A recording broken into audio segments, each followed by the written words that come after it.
देशाची राजधानी दिल्ली या ठिकाणी लाल किल्ल्याजवळ झालेल्या एका मेट्रो स्टेशन जवळील स्फोटमध्ये जवळपास 8 लोकांनी आपला जीव गमावला आहे। या भीषण स्फोटनंतर आता चौकशी सुरू झालेली आहे, परंतु मुंबईमध्ये आता हाय अलर्ट जाहीर करण्यात आलेला आहे। मुंबई सकटच आता वसई विरारमध्ये देखील ठिकठिकाणावर नाकेबंदी पाहायला मिळते। त्याचबरोबर हाय अलर्ट हा जाहीर करण्यात आला आहे। MBVV म्हणजेच मीरा भाईंदर वसई विरार आयुक्तालयाच्या अंतर्गत जितके कार्यक्षेत्र येतात त्या ठिकाणी मोठ्या प्रमाणात नाकाबंदी होत आहे। बाहेरून येणाऱ्या प्रत्येक गाडीची तपासणी केली जात आहे।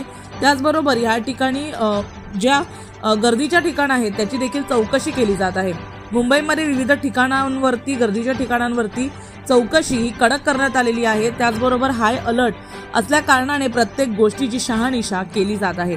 दिल्लीच्या पार्श्वभूमीवर आता मुंबई वसई विरार मध्ये देखील मोठ्या प्रमाणात पाहणी केली जात आहे।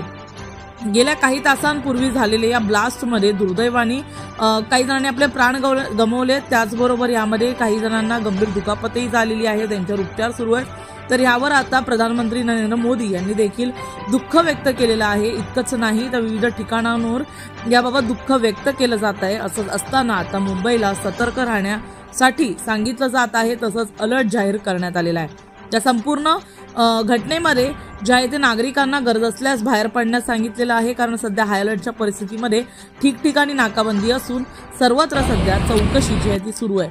वसई विरारच्या सर्व मुख्य नाक्यांवर देखील नाकाबंदी पाहायला मिळते। त्याचबरोबर पोलिसांनी गस्त वाढवलेली आहे। सतर्क राहण्यासाठी देखील नागरिकांना सांगण्यात आलेलं आहे आणि त्यामुळेच आता कुठेतरी वर्दळीच्या ठिकाणी जाण्यास टाळावे, तसंच आपल्याला स्वतः आपण सतर्क करावे अशी देखील विनंती पोलिसांकडून करण्यात येत आहे।